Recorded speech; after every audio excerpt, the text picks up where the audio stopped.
Hello students, आपके अपने इस ऑनलाइन चैनल ज्योग्राफी विद सुमन में आप सभी का वेलकम है। आइए आज हम लोग हमारे वीडियोस की इस कड़ी में जो हमने स्टार्ट कर रखे थे भारत के भौतिक विभाग, उसके आगे का अध्ययन हम यहाँ करते हैं।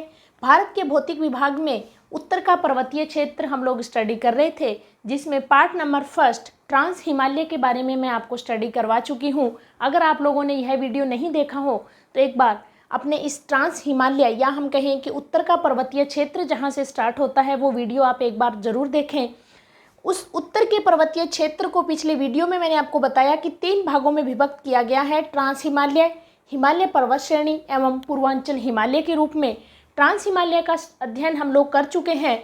ट्रांस हिमालय के बाद इसके समानांतर फैली हुई या हम कहें कि इसके दक्षिण में फैली हुई पर्वत श्रेणी हिमालय पर्वत श्रेणी, हिमालय पर्वत श्रेणी एवं ट्रांस हिमालय के बीच में मैंने आपको सीमा रेखा भी बताई थी। हिंज रेखा या सचर जोन के नाम से इसे जाना जाता है।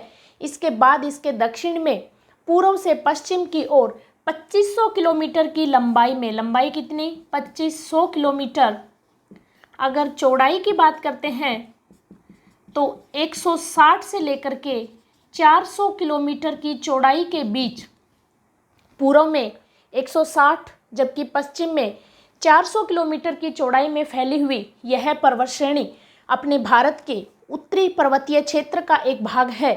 पूर्व में नामचा बरवा तथा पश्चिम में नंगा पर्वत के बीच में यह श्रेणी जो है वो धनुषाकार या हम कह सकते हैं कि इसका उपनाम हेयर पिन के रूप में यह श्रेणी जो है वो फैली हुई है।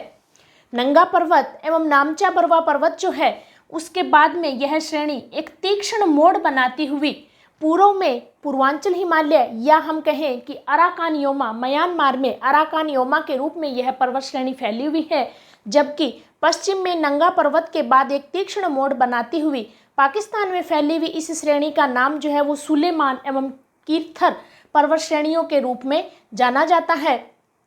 इसके अलावा हिमालय पर्वत श्रेणी जो कि विश्व की नवीनतम एवं वलित पर्वत श्रेणियां में इसका नाम आता है और इसका निर्माण काल अगर हम देखते हैं तो इसका निर्माण हुआ है सेनोजोइक काल के तृतीयक कल्प में इस पर्वत श्रेणी का निर्माण हुआ है।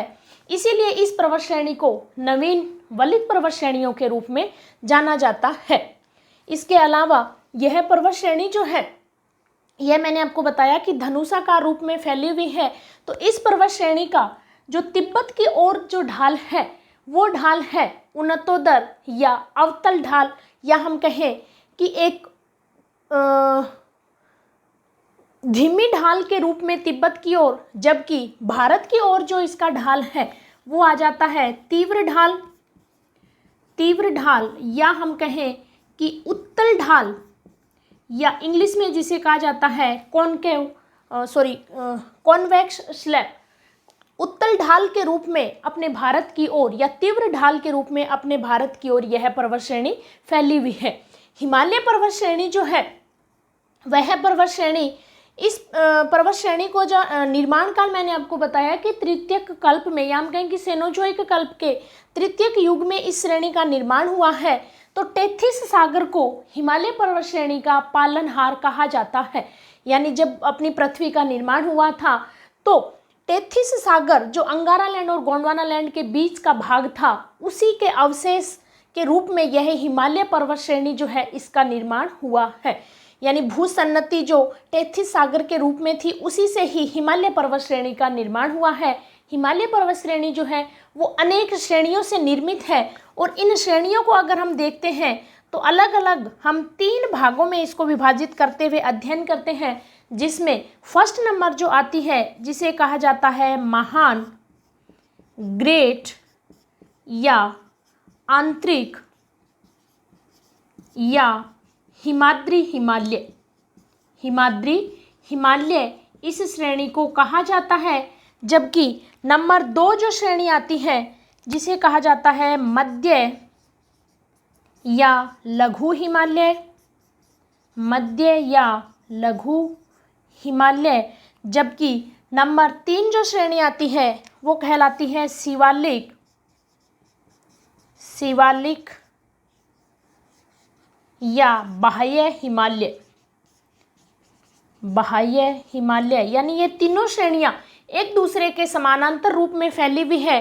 फर्स्ट नंबर पे जो आती है महान, ग्रेट, आंतरिक या हिमाद्री हिमालय।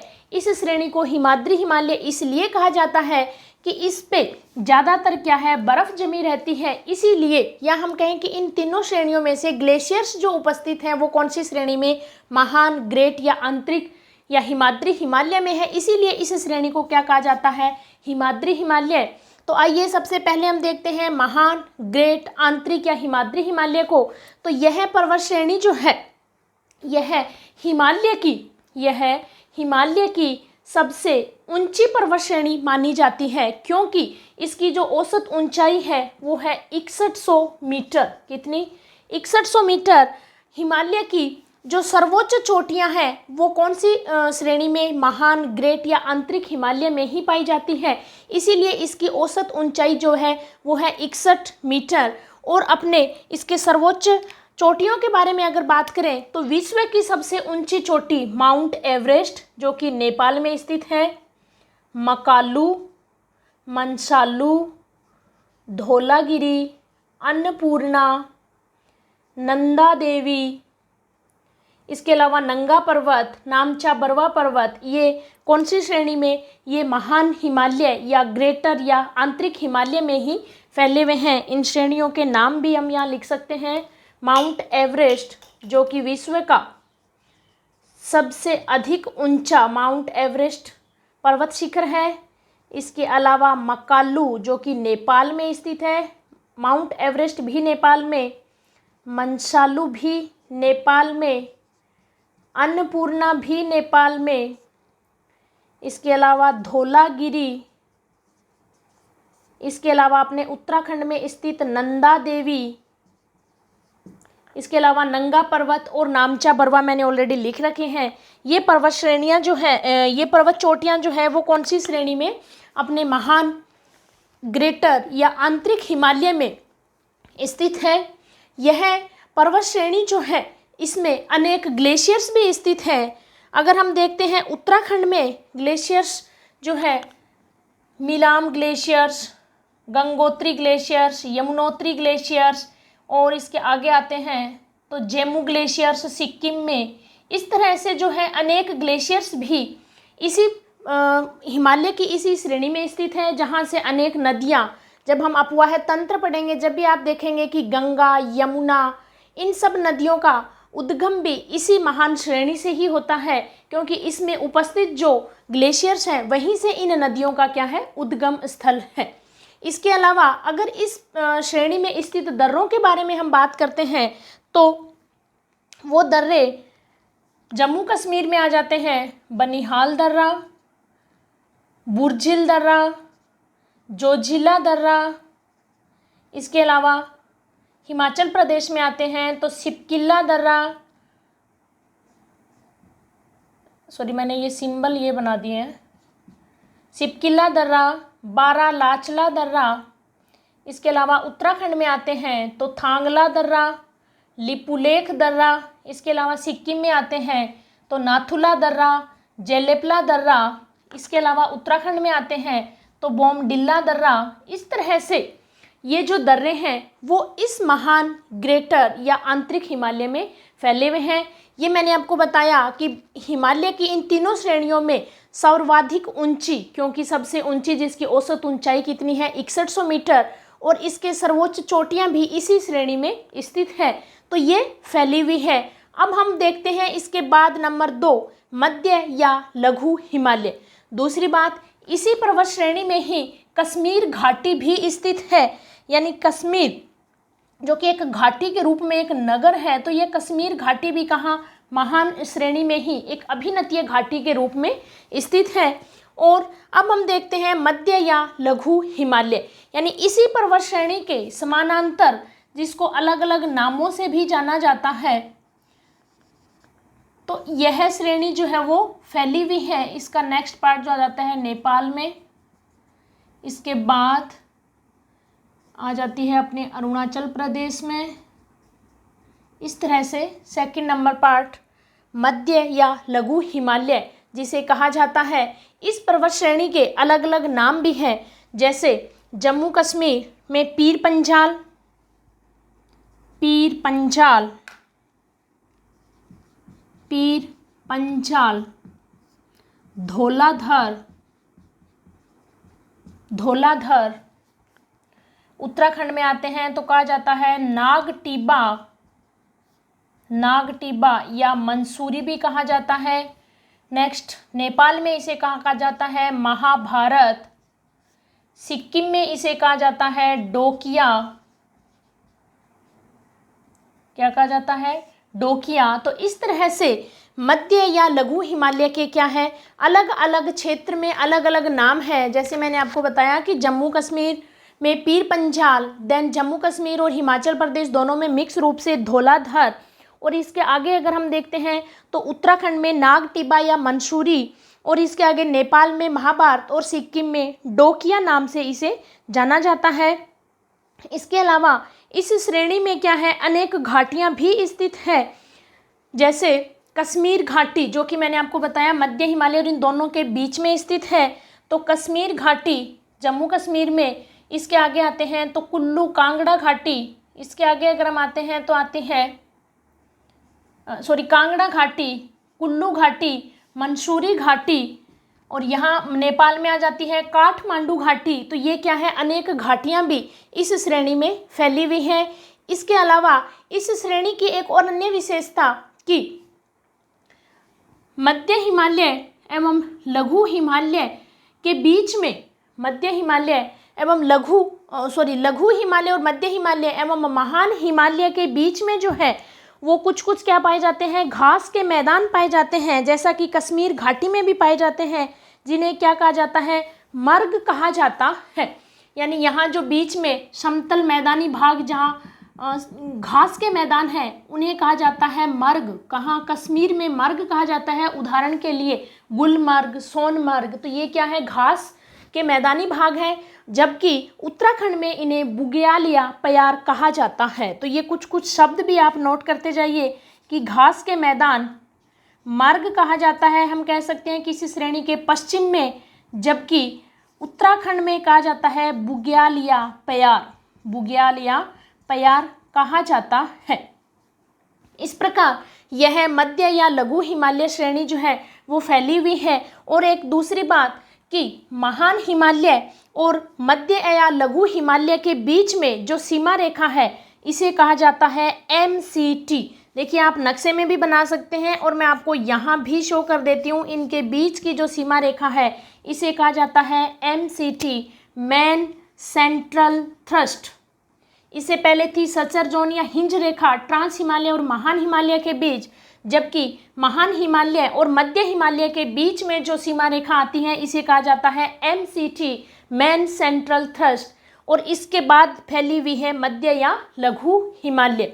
अब हम बात करते हैं कि मध्य या लघु हिमालय के समानांतर फैली हुई, या हम कहें कि हिमालय श्रेणी का ही तीसरा पार्ट शिवालिक श्रेणी या बाह्य हिमालय जिसे कहा जाता है, वो भी एक बार मैं यहाँ थोड़ा इसको साफ कर लेती हूँ। वो भी क्या है कि इस श्रेणी के समानांतर फैली हुई है, किस श्रेणी के, मध्य या लघु श्रेणी के। और इस श्रेणी को भी अलग अलग राज्यों में अलग अलग नाम से जाना जाता है। जैसे जम्मू में कहा जाता है जम्मू पहाड़ियाँ या शिवालिक पहाड़ियाँ।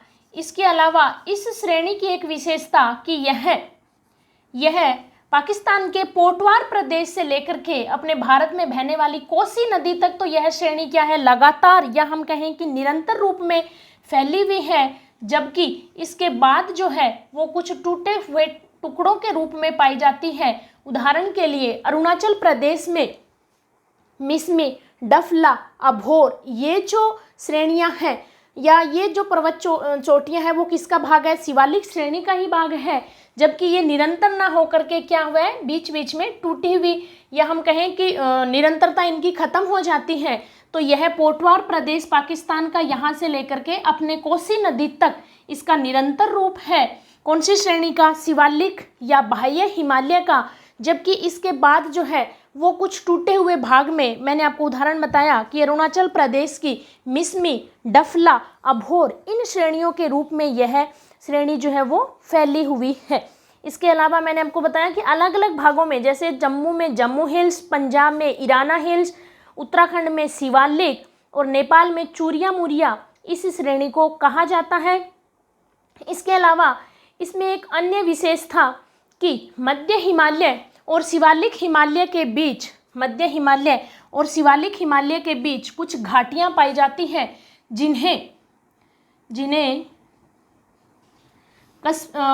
पश्चिम में कहा जाता है, या हम कहें कि जम्मू में कहा जाता है दून। क्या कहा जाता है? दून, जैसे कोटली दून। जबकि उत्तराखंड में कहा जाता है द्वार। क्या कहा जाता है? द्वार। उदाहरण के लिए हरिद्वार।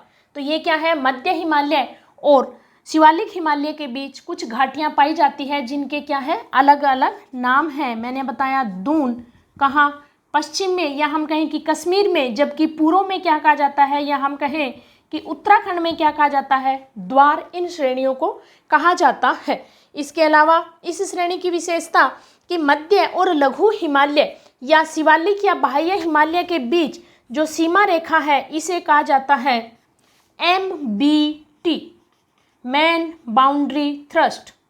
क्या कहा जाता है? MBT। ये थी MCT और ये है MBT, मैन बाउंड्री थ्रस्ट। जबकि शिवालिक हिमालय के बाद जो सीमा रेखा आती है वो आती है HFF। क्या आती है?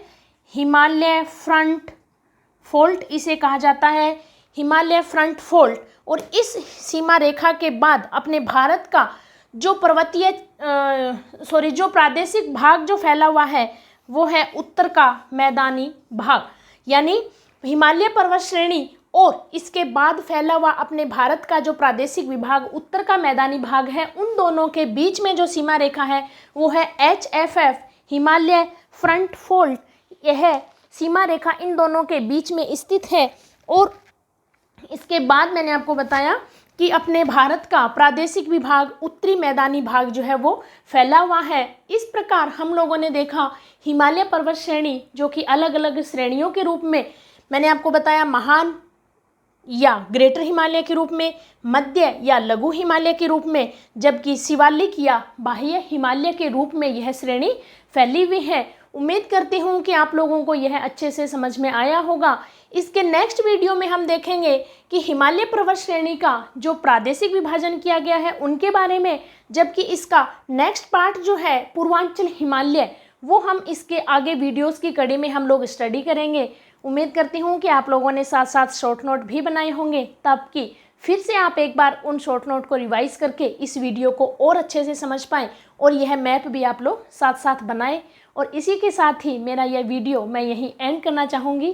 Thank you.